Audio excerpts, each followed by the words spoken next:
I'm trying to go live one more time. We're It live. says you're live. Oh, amazing. Technical difficulties as usual, but I'm glad everybody could make it out today. My name is Dan Jackson. I am with the Marketing Research and Intelligence Association, and we have a fantastic talk today. JF Champagne, Michela Mora, and Stephen Popple will be discussing Automotive Diaries, the automotive industry research related. They will be presenting insights into the industry, and it's great to have them here today. So further today, we wanted to just do a couple housekeeping items. First, we have as a part of the MRA membership, and some of the bigger goals we have is bringing together research professionals, leaders in the industry, and creating a forum, topics you want discussed, courses you want taught, so on and so forth. And what I want to do here is quickly, and I don't think I should even risk it because we were just given really a trouble through the past 5 minutes here, but we do have a new web platform, a new learning management software that will be able to kind of coordinate all the certifications, all of the courses that we offer, but a really good opportunity for teachers if you really want to put some of your research forward or your techniques or your methods. It's going to be a hub for you to present to the Canadian industry and the world researchers. And without further ado, I don't want to waste any more time, but we do have some information of our upcoming webinars. We have one presented with Ipsos Global, and it's the screening on COVID-19 and the research related around that. We have Mastering Dashboards on November 12th. We have Big Tech, Small Tech, and Future of Business, and that will be to be announced in December. We also have the CMRP exam coming up on November 25th and November 26th. A good opportunity to use our new system. Me and Aaron Daddy have been working on all summer, basically. But I am not going to waste any more time. I want to hand it over to JF Champagne, and he will talk to you about data ownership in the automotive aftermarket. Thank you. Take it away. Oh. Yeah, maybe he's not here. Or the microphones. Can you hear me now? I can hear you. My apologies. Good afternoon, everyone. And thank you, Dan, again, for the opportunity to come and talk to you today about the impact of the data ownership, not just broadly to the automotive space, but specific to the automotive aftermarket. So I'm Jeff Champagne. I am the president of AI Canada, or better known as the Automotive Industries Association of Canada. And you may wonder, so what's the aftermarket? Well, really the aftermarket is what comes after a car is sold. And so what we don't do in the aftermarket, I guess, is we don't manufacture the parts that goes into the assembly of a new vehicle. We don't assemble vehicle, we don't sell new vehicle, but we are an important component, a very important component of the entire automotive space. And I often say that make sure that the automotive aftermarket is never an afterthought. And just to give you a bit of perspective, and my apologies for the first slide having a lot of numbers on it, but let me point you out at a few numbers. 398,000 people. That's the number of people that work in the automotive aftermarket in Canada. And just to give you a perspective, that's more people than agriculture, or it's more than natural resources in Canada. Those are the people that you've crossed at maybe a Canadian Tire store, at your Napa Auto Pro repair center. Then maybe if you are someone to do a bit of fixing your car yourself, you might have been to a Napa stores or Uniselect parts stores. And this integrated supply chain employs that many people in Canada because, next number on the slide is 26.8 millions. That's the number of vehicles that we have on Canadian roads today. And so what we're often focused on, how do we sell a car? How do we assemble cars? We have to take care of making sure that Canadians remain safe on Canadian roads. And that's the work of the aftermarket, is to maintain those 26 million cars, which are, and again, third number, 9.71. And I know that number by now is closer to 10 years old on average. So if you look around, you go outside, and you look on the street, the vehicle that you're looking at is most likely, on average, about 10 years old. And that's what speaks to the automotive aftermarket is, as you probably know, most Canadian, you buy a new car, you're going to go back to the dealership who sold you the car. You want to maintain your warranty.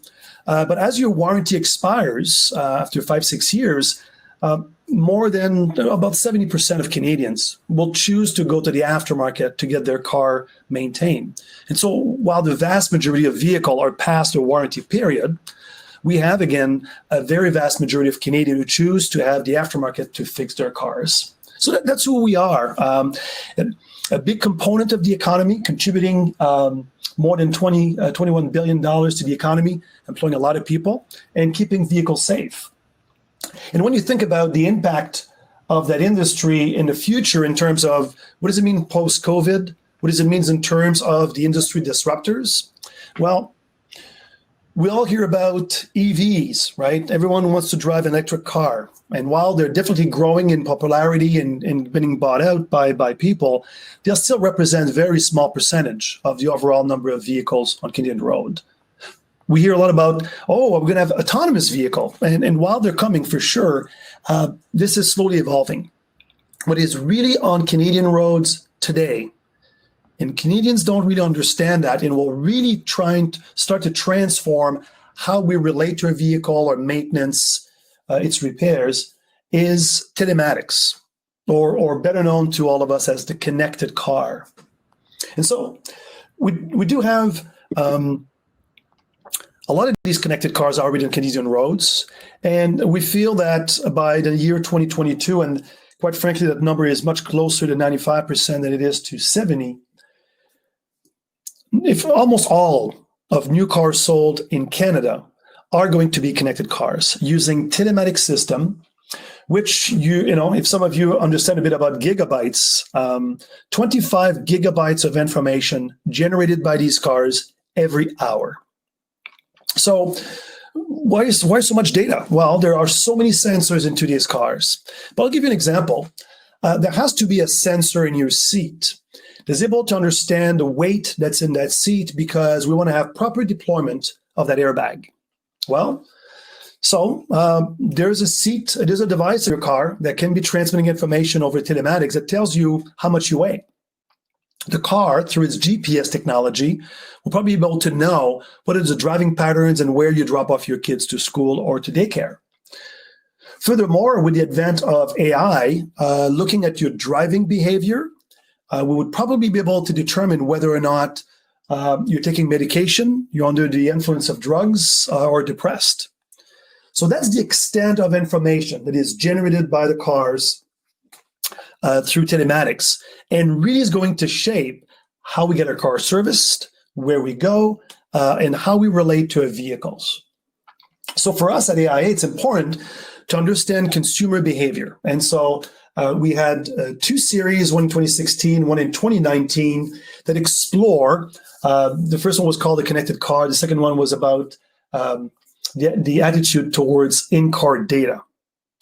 It's trying to understand from a consumer perspective, do they really understand, who controls the data, the type of data that their car generates, and how is that data going to shape their decisions as to the type of parts they put on their cars for repair, where they go to buy their parts, and who they choose to have their parts installed for repair and maintenance. And so it was an interesting research that we conducted. And really what it drives to its central point is the whole data revolution. And if you think about in a perspective of car makers or automakers, cars are probably the second best thing after your cell phone in terms of the data that is very rich and relevant to who you are and what you do. And so it's no wonder that we start to see a lot of evolutions by the like of the Amazons and the Google of this world. We're very much looking at automotive as a new source of data, as a way to be able to shape our buying power, buying patterns, influence our decision, again, not just based on maintenance and service, but other aspects of our life. And so 58% was an interesting stat that was brought up about, we believe that eventually in the future, where today you're making a personal decisions as to where and how you get your car serviced, it might be determined by the car itself, its technology. And so it's going to really influence and change how we go about to service a vehicle. Now, really at the root, what the fundamental problem of this whole access to data is that at its root, it's consumer choice. We need to make sure, as we do today, that consumers still have the right and the capacity to choose how and where they want to go to get their cars serviced. You choose to go to Canadian Tire, Napa Auto Pro, or the Toyota dealership who sold you the car. And all three locations have access to the information. They have access to the tools. They have access to the parts that allows you to provide you with the best choice in terms of what you want to do to get your car serviced. So we ask Canadians, who do you think has ownership of data in your vehicle? And my apologies, some of the information is missing on the slide, but this is the respondent from 2,000 Canadians we asked the question. So who do you think owns the data in your car? And the first, I guess, purple or brownish block of 33% are people thinking that the vehicle owner is in fact in control and has ownership of the data in their car. So about a third of Canadians will tell you, yeah, I own the car, or I own the data that's generated by the car. About another third, 32%, have it right. They will tell you, well, I think the car manufacturer who sold me the car has ownership of the data generated by that car. The next 25% is people that don't know. So there's still a quarter of Canadians, when we talk to them about connected car, don't really understand what it is or the amount and extent of information generated by that car, or just simply don't know. 7% is technology developers, so whomever has designed that technology might be the one who owns the data. And the last 3% is the provincial government. So thinking that we're driving on public roads, maybe the government would have ownership of that data. But as I told you before, it is the automakers and the car maker today who controls and own all of that data from the vehicle. I think, and again, I'm sorry, we're missing some of those pieces from the slide, but let me show you quickly, if I could, give you a better sense of that slide.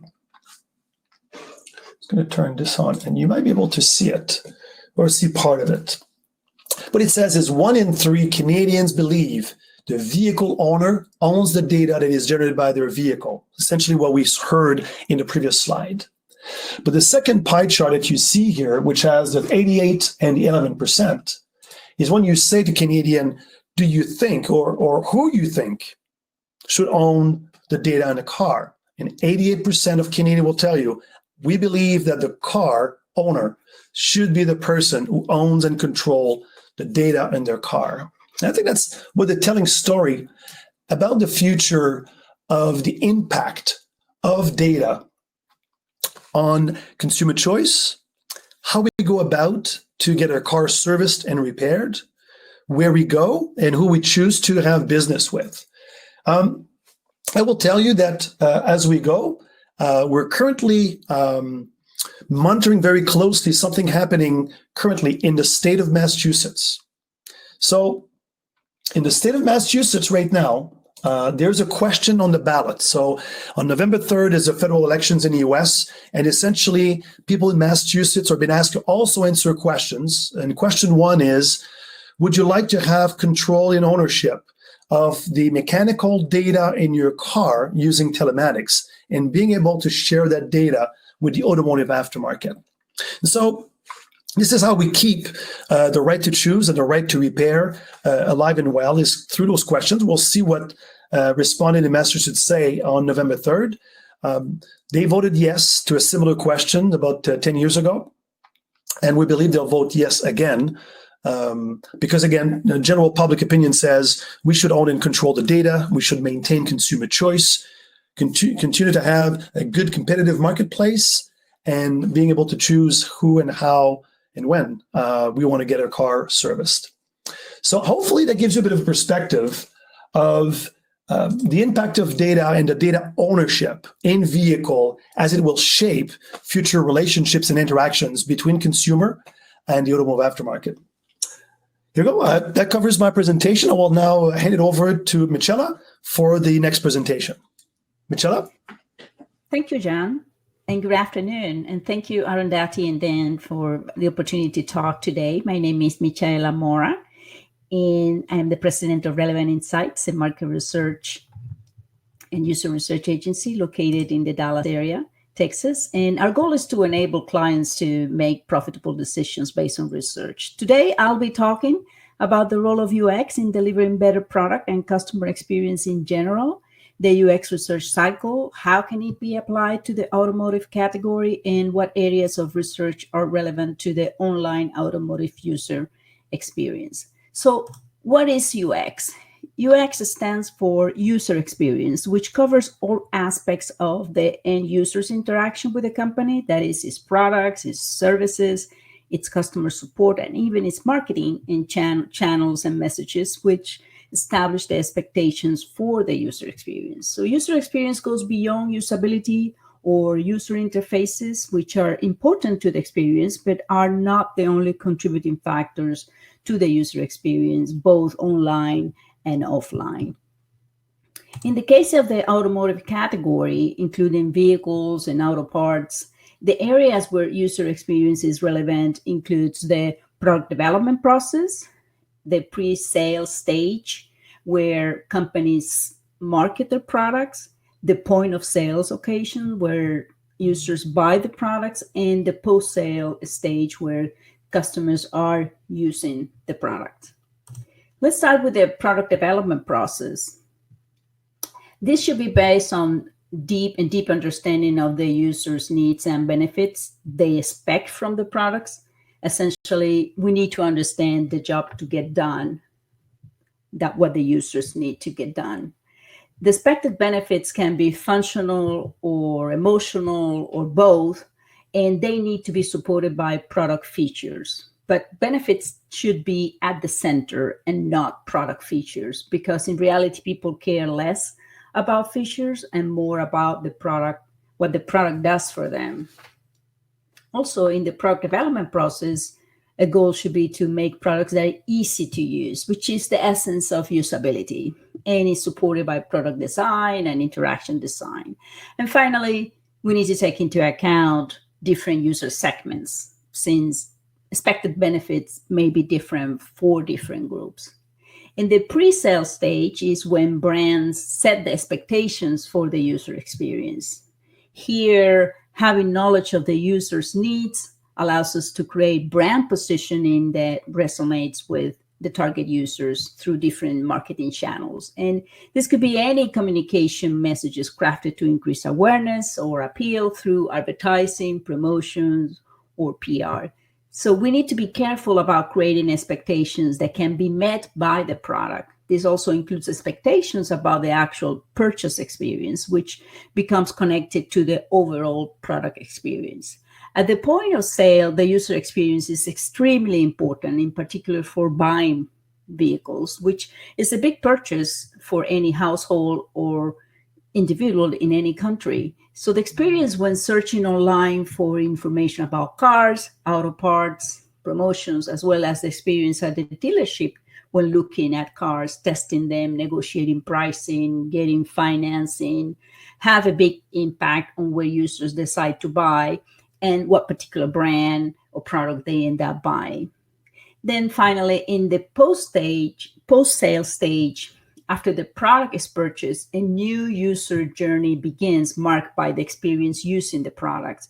This is where face-to-face interaction with the product really comes to life. And in the case of cars, maintenance and repair are always part of the user experience. Maintenance and repair is actually a whole journey in itself that starts when the car breaks on its checkup, with many decisions related to identifying the problem, deciding who does the repair, what auto parts are needed, where to buy them.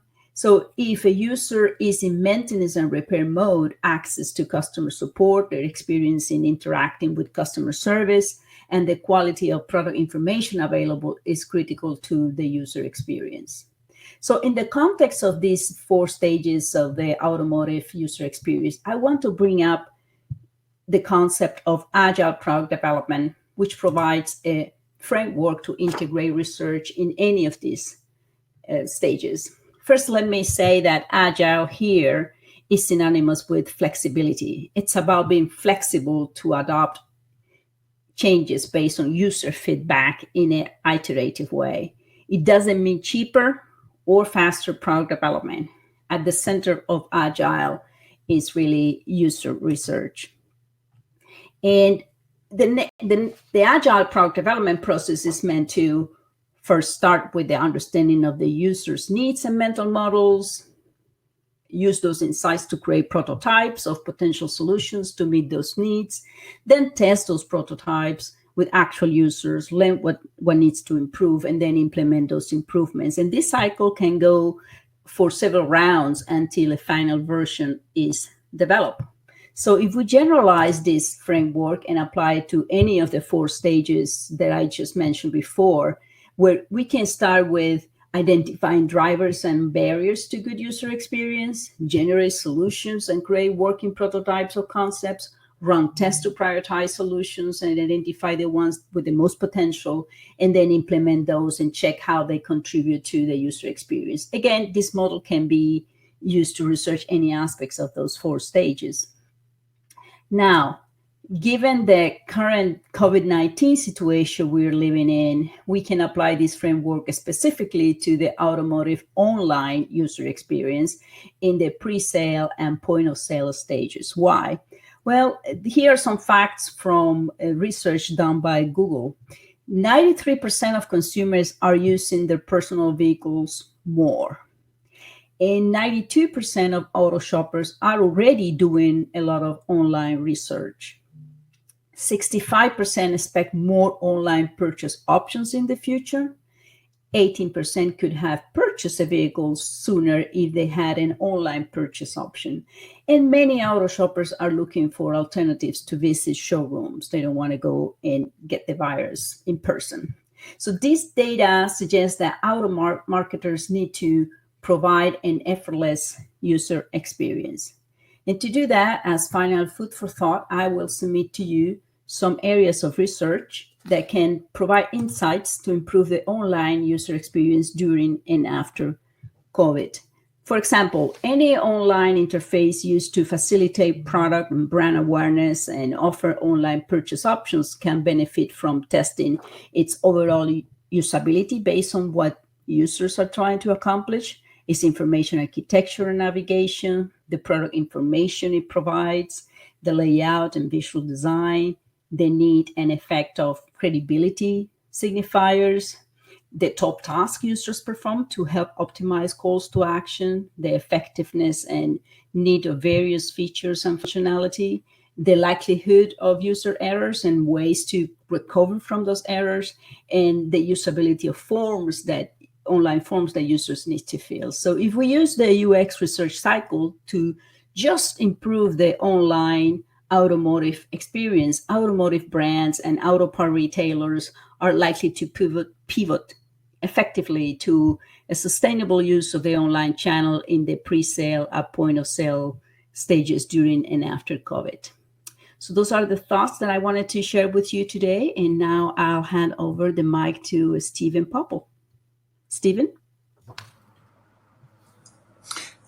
Thank you very much, Michaela, and thanks, JF, and thanks to the MRIA and Dan and Arundhati for inviting me to be part of this very distinguished panel. Yeah, thanks, Stephen. I have just to let you know, I have the video, so if you continue, I will be able to help support that. Okay, thank you. So, briefly, I work for Phoenix Marketing International, a global marketing research consulting firm which has a core focus on brand and advertising and customer experience work. Phoenix helps brands get the most out of their advertising budget by helping them maximize the link between advertising creative and funnel measures like impression, purchase consideration, and key actions like dealer visits, test drives, online activity. But enough about me and Phoenix. As we've been hearing from both JF and Michaela, this is a very exciting time in the automotive sector. Product refinements, enhancements, innovations, coupled with a pandemic, have led to a very uncertain environment. But if there's one thing I've learned during my years as a market researcher, it's that marketing can help minimize uncertainty and make customers' choices simpler. A boss of mine, Marty Goldfarb, used to say that marketing is a force for change. And given the current state of the world, the automotive sector needs marketing and that force for change more than ever. And the change is everywhere. We see it here: shopping, dealerships are digital, and powertrains, pumps or plugs. And lastly, steering wheels, yes or no. The pace of change is truly breathtaking, but how are customers responding to it? Many of these changes have been driven by externalities. Customers en masse have not been asking for autopilot, and sales of electric vehicles tells us that not everyone wants a plug. And of course, no one asked for a pandemic. So what can customers tell us to help in our marketing initiatives? The pandemic has impacted the auto sector in a multitude of ways. The one I just want to touch on briefly is, how do customers expect you to advertise during this time? In May and July, we asked a group of auto intenders and recent buyers, which of the following best describes how you feel when you see an ad for a company that talks about COVID? Most wanted to hear something about COVID, but between May and July, we see a flip. And where in May, more wanted to hear about COVID and how you were helping the world, it flipped, and in July, more now want to hear you talk about COVID, but also tell you about your product and service. But we did a bit more than just that in the survey. We asked an open-ended question, thinking about car companies in specific. What things should car companies be saying in their advertising? So they could tell us in their own words what they wanted to hear. And here we can see that Canadians are concerned about what's being done to keep employees, dealerships safe. In other words, they still want to buy cars. They want to get them serviced. They just want to know what's being done to keep them safe. And I have to admit, I was very surprised at the number of people, and pleased about the number of people who mentioned employees. What are you doing to keep your employees safe during these times? And the other thing we all know is they want financial help. They're not asking for free cars, at least directly, but value, discounts, 0% financing and financing deals are something they want. And they also want product information. They don't want lifestyle ads. They want to know about features, benefits, as we just heard about, what's new in your vehicle, new quality initiatives, safety, and the like. There are some, of course, like it says in the bottom right, just want things to go back to normal. That's not easy for us to do. But the one key takeaway from all of this is that don't forget you're advertising a product. Don't ignore the pandemic, but don't forget you're advertising a product. Tell them about it. Now, putting aside the pandemic, if there's one area that's truly generating enormous excitement in the auto sector, it's powertrains. Now, electric cars aren't new. My son likes to remind me they're some of the original automobiles, and they've been around since the 1890s. More recently, as we see here, Nissan introduced the first Leaf in 2010, and it's now in its second generation. And they'll be introducing the Area next year. But along with Nissan, there are many others. We've got Chevrolets and Fords, VWs coming out with the ID4. The luxury market's full of Tesla fighters like Cadillac Lyriq, Porsche Taycan and Macan, and the Jaguar I-Pace, to name a few. And we certainly can't forget about trucks, right? You know, we've got Cybertrucks, Rivian, Nikola. We've got electric F-150s that are able to pull trains. But this is just the tip of the iceberg. Most OEMs have large plans for battery electric vehicles. And Toyota, of course, has hydrogen fuel cell vehicles like the Miria, which have been available in the US since 2014, getting a redesign in 2021. But all of this product still has a major challenge. When Nissan introduced the Leaf, then CEO Carlos Ghosn predicted that BEVs, or battery electric vehicles, would be 10% of the market in 2020. Well, we clearly know that's not the case right now. And while Tesla is doing well in the electric market, or the luxury market, we need to move battery electric vehicles and these powertrains down market to the popular end. And this, of course, requires that customer change again. We have to change the behavior of the customer. Now, in order to increase the sale of these new powertrains, like I said, we need to change their behavior. And we need to change it from a reliance on ICE or internal combustion engines to these more environmentally friendly versions and powertrain options. When we asked Canadian and US auto intenders and buyers in July of this year about their interest in various powertrains, you can see here on the right-hand side, the US is incredibly tied to ICE still. 60% are looking for it, and that's true in both the luxury and non-luxury segment. Canadians, a bit less extremely tied to it, but still the dominant powertrain we're looking at is ICE, even here. Now, my good friend Robert Carwell recently wrote in the Globe that Canada needs smaller battery electric vehicles. And while this is somewhat true, smaller, read lower cost battery electric vehicle won't fully solve the problem. Setting aside the fact that smaller, less costly ones tend to have smaller battery packs and lower range, the real issue is one of consumer change. I'm still asked if battery electric vehicles have gas engines, and people ask me if I worry about the durability of batteries in my hybrid, and it's 10 years old. So clearly I don't worry about them. There are numerous misconceptions about these things, and advertising is a key way to address these. But quickly, somewhat of a daunting chart, but this is the chart we use to evaluate creative at Phoenix. Couple of things before I get into two ads and two stories about electrification. Our model is auto-specific, so this is just about automotive. It's country-specific, so Canada and the US and all across Europe have specific models, and it's channel-specific. So we have separate ones for TV and online. And two other quick things. The norms that we compare advertising against are moving. They're based on a 12-month rolling average of high volume share of voice ads that are in the marketplace.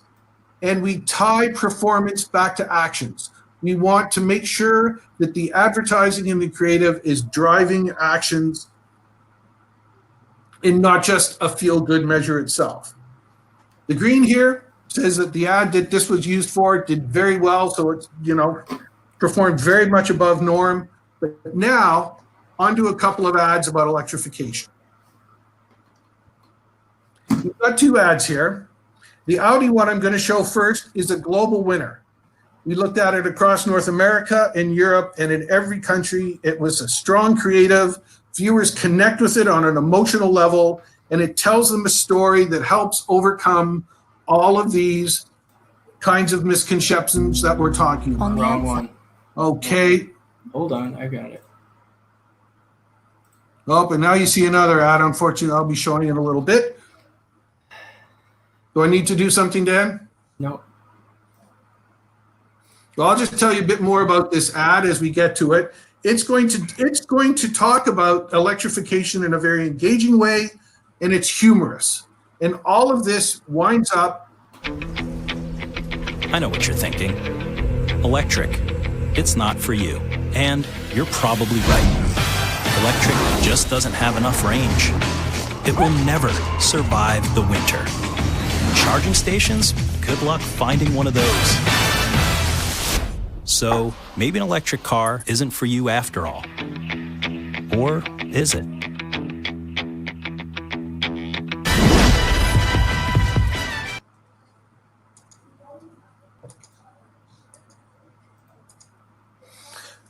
So it does this. It's engaging, it's humorous, it gets at a lot of those, range, charging, cold weather, in a nice, funny way. It breaks through the media clutter. And the one other thing it does is it doesn't lose sight of the fact it's an Audi ad. There's no brand confusion there.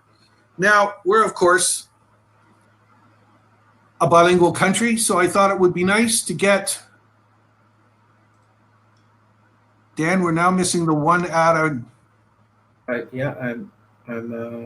I'm adding it, and it's coming. So this is what I'm going to show you now is something from the popular end that also uses humor to overcome range anxiety.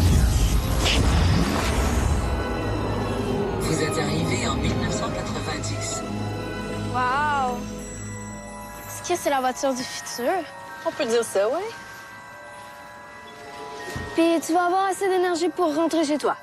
Avec l'autonomie que j'ai, t'as le temps d'en faire des films avant que je me rebranche. Ah ouais? Le futur, c'est maintenant. Avec la Chevrolet Bolt LT 2019 à partir de 35 388 $.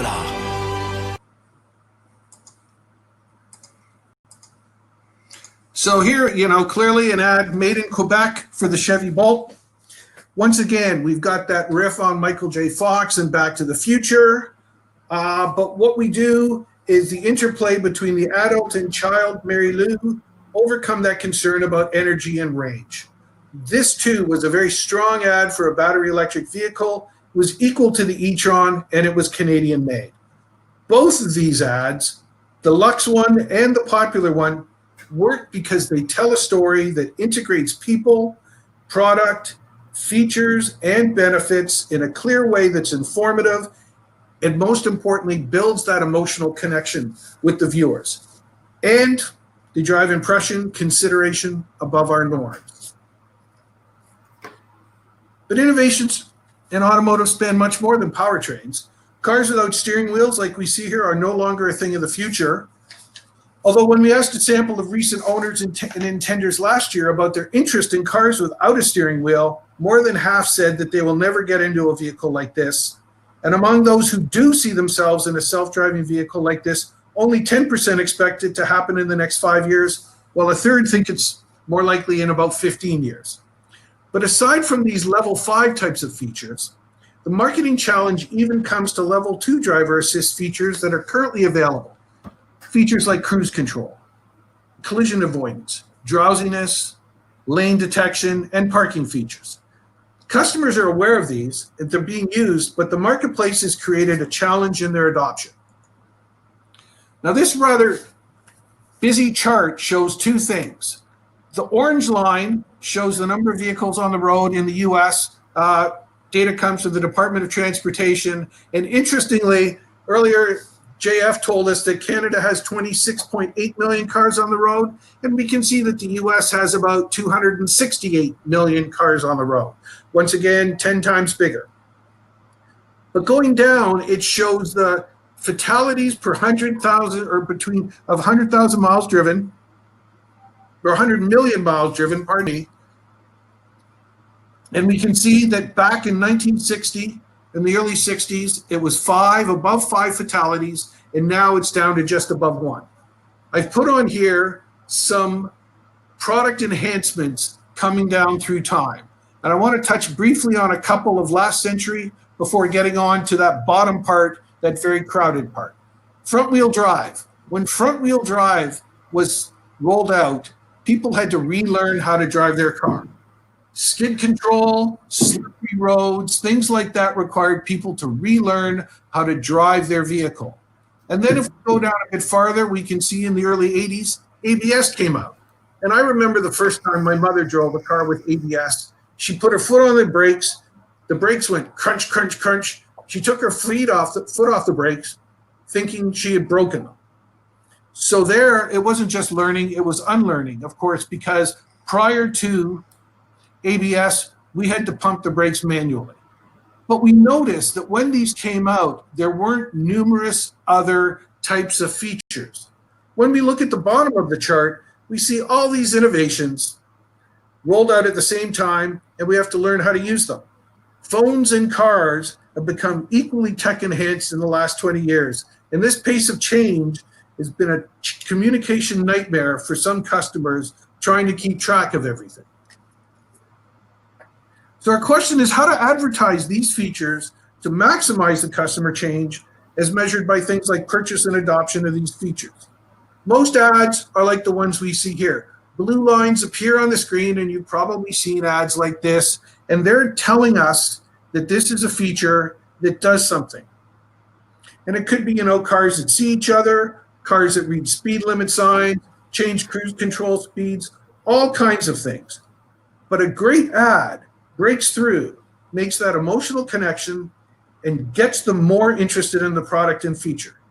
And the spot you're now going to see has those classic blue lines. But then they change things up in a very interesting way. So then that last video. Yeah.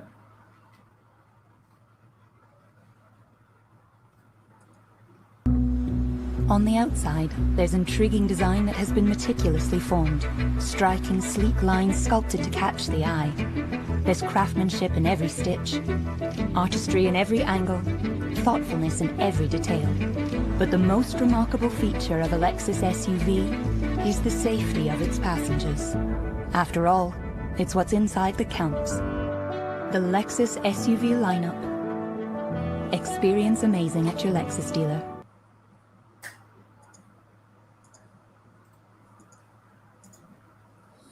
So this spot humanizes that feature, makes the benefit of the vehicle, not the blue lines, not this feature, but the occupants inside, or as they say in that ad, the safety of its passengers. And this humanization single-handedly creates a spot that builds a strong emotional connection. It's relevant, it builds empathy, trust, excitement with the viewers, and it drives all funnel measures, impressions, consideration, and actions above norm. Blue lines may show the feature, but an ad is going to succeed when that feature is relevant and makes that emotional connection with the viewer. So our industry is going through an upheaval of change, and I've just touched on three: the pandemic, powertrains, and driver assist tech. Marketing is crucial to ensuring that this change is successful and the customers embrace these new technologies that pose so many benefits for the environment, people's safety, both drivers and pedestrians. But making adverts that communicate this effectively is hard. It's really hard. Okay, it's really, really hard. I'm in research. It's easy for me to measure these things. It's hard to make an ad at the best of time. Harder still when you have to convince customers to change their behavior, and even harder when you're doing it during a pandemic. But ads that tell a story, a clear story, show how the feature solves a problem, and makes that emotional connection with viewers will always go a long way to helping drive this change. Thanks for your time.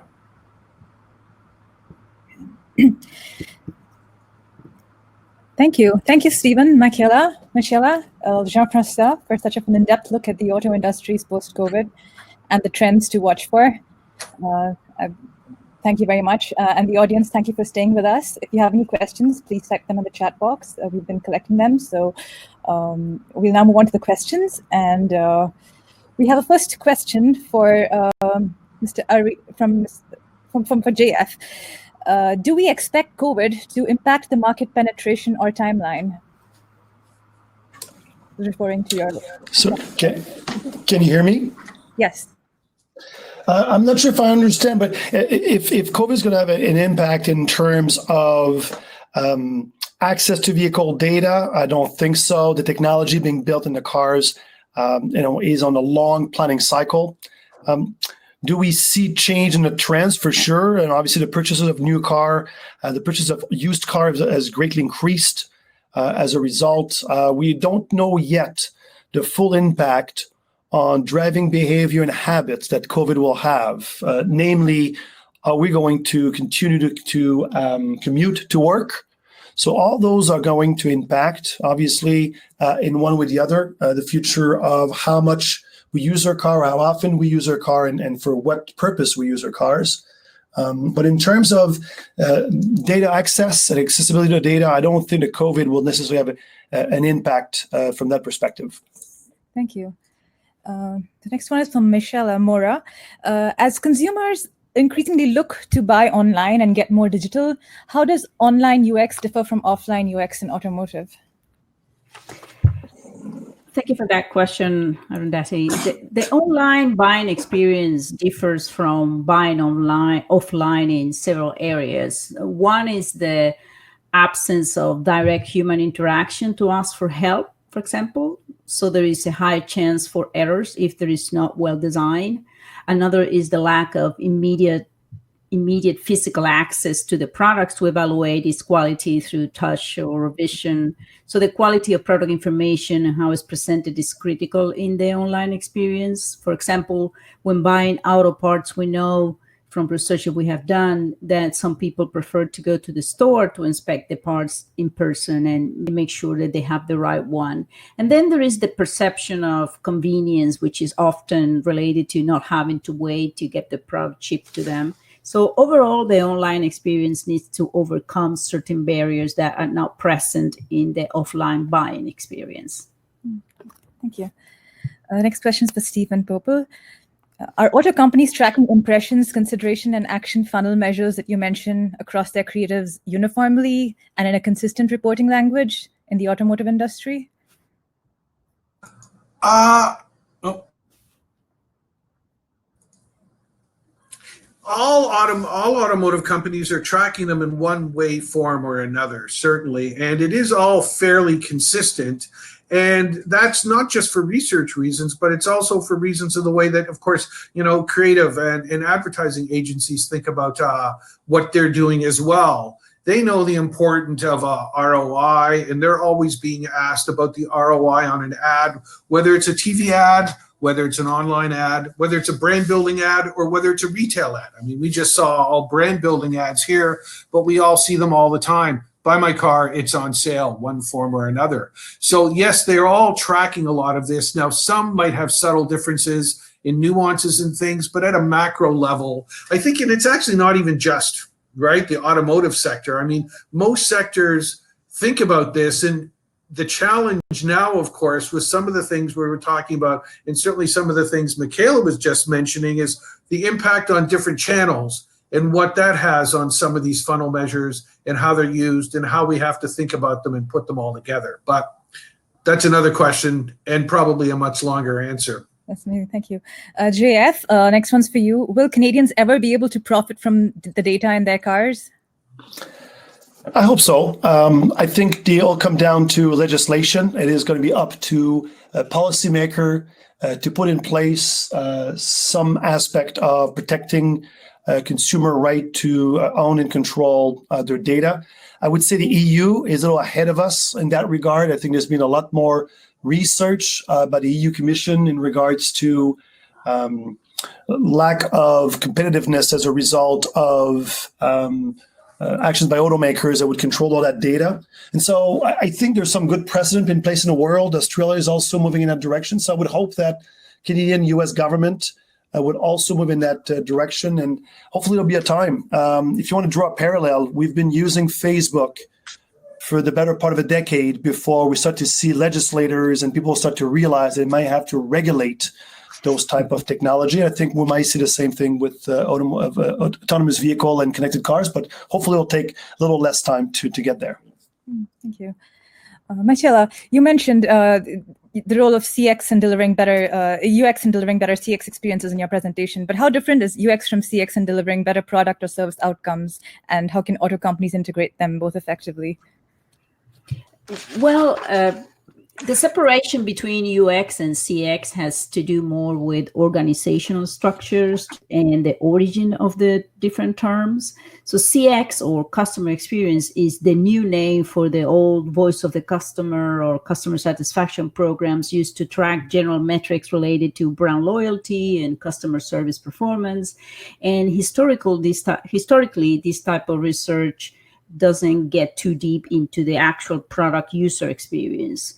The UX term, on the other hand, stems from the human factors science and its applications to product development. So, however, in the expanded definition of UX I mentioned at the beginning, we can see CX, or customer experience, as part of UX. So even if they are different UX and CX teams in a company, they are really looking at the same people along the journey to become customers and stay customers. So the teams need to work together, even if they use different lenses to research users. In the end, users are customers and customers are users.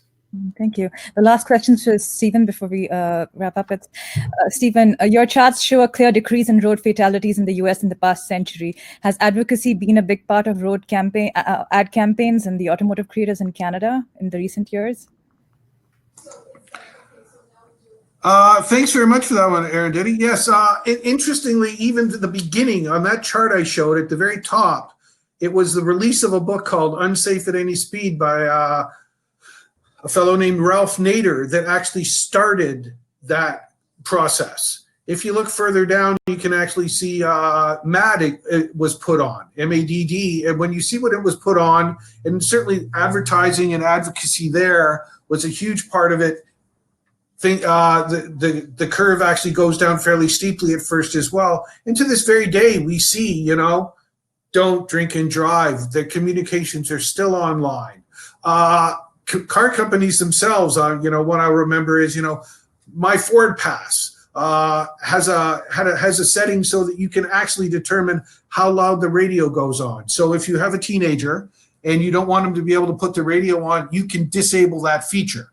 There were other features they had. So the automotive companies also do all kinds of things to ensure and do the best that they can to maximize the safety of the vehicle. And they've been doing it since the beginning of that unsafe at any speed back in 1963. So all kinds of advocacy, and certainly in many cases, they get communicated, whether it's by the auto companies or, like I said, MAD and other organizations like that. Thank you. Thank you very much. Thank you, Stephen, Michela, and GF again for your very illuminating presentations on the auto sector.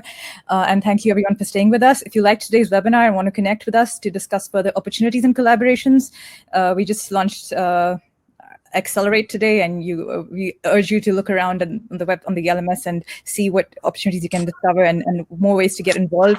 If you want to be a member, you can get exclusive access to knowledge communities and networking hubs, and you can also grow your side hustle by being an instructor with us. So we look forward to hearing from you, and we really hope you enjoyed today's webinar. Please get in touch and let us know what you think. And we are looking forward to meeting you at our next webinar on October 20th. Thank you very much, everyone, and have a great day.